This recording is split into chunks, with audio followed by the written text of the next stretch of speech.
was here at the White House last night for a Christmas party. The two of you didn't even speak.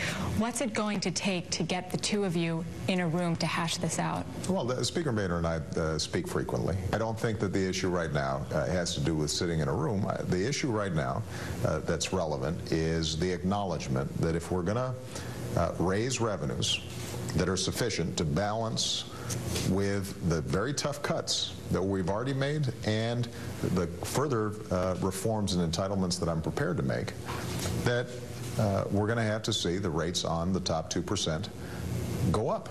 And we're not going to be able to get a deal with that. I hope at some point here the President will understand that there's going to be no solution to this without his involvement. I like to remind people there's only one person out of 307 million Americans who can sign something into law. That's the President. Only one person in the country can deliver the members of his party to support a deal that he makes, and that's the President. There's one thing to understand. When we hear the President say, rates have to go up, there's no other way to make this work.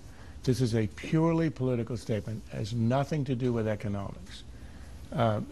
His own commission, the Debt Reduction Commission that he appointed, identified $1.1 trillion of what are called tax expenditures, meaning loopholes and deductions out there available every year.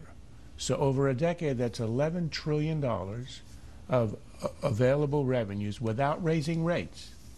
So all you need to do is to get less than 1 in 10 of those dollars, 1 in 10, and you've got $1 trillion in raised revenues without raising rates. The only reason the President insists on raising rates is because he knows it will destroy Republican unity. It will cause a complete fracture of the Republican majority in the House.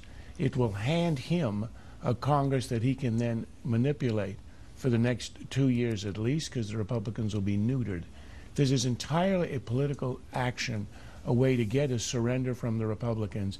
And then what will happen if he succeeds with this, with the fiction that you have to raise rates rather than eliminate loopholes, is he'll have a weakened Republicans, which will allow him to dictate all the terms of whatever entitlement or other reforms, if any, we will get in his second term. But not this way, and not over a cliff all of a sudden. Look, I think the President is overestimating the strength he's going to have on January 1 if we go over the cliff. The reason is he'll propose his tax cuts for the middle class, and Republicans who control the House, which under the Constitution is in charge of proposing revenue bills, will propose on day one, before the President is sworn in. When the House is sworn in early in January, they should meet in emergency session and pass a bill rescinding all the increases in taxes and restoring the Bush tax cuts for everybody. Each is going to have a bill. It's going to be the same old argument. I don't imagine the President's going to have the upper hand in that. Immigrants come with new skills and new ideas. They fill a critical gap in our labor market. They work hard for a chance for a better life. America can be a lawful society and a welcoming society at the same time. I think Republicans need to remain a party that supports securing the border and stopping illegal immigration, and at the same time welcomes and celebrates legal immigrants. The essence of the conservative message should be we want a dynamic nation where anybody with nothing can achieve anything. Well, the sentiments, I think, are noble and they're correct. The problem is, how do you translate it into policy? And that's where I think the Republicans have really been hurt. Obama got over 70% of the Hispanic vote.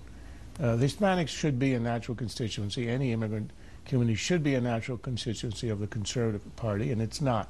And the reason, I think, is because immigration reform, or at least the attitude towards immigrants, is what you'd call a threshold issue. If people have a sense that the party or whoever doesn't like you or people like you, they're not going to listen to anything else.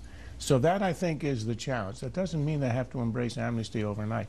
I think there's been a case to be made for 6 or 7 years that the way the Republicans ought to approach this is to be very strict on illegal immigration. You build a fence, and don't tell me you can't work. The Israelis have built a fence, and nobody gets through that fence. You build a fence, You stop illegal immigration, or at least a river becomes a trickle.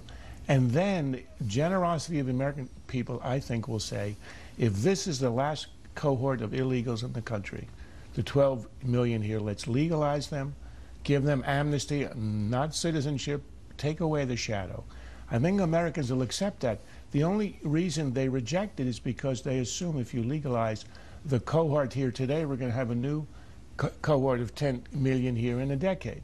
So I think you have to combine them, be very strict on both, but be extremely generous in saying once we shut the border, we're going to be very generous and accepting of people who are here illegally.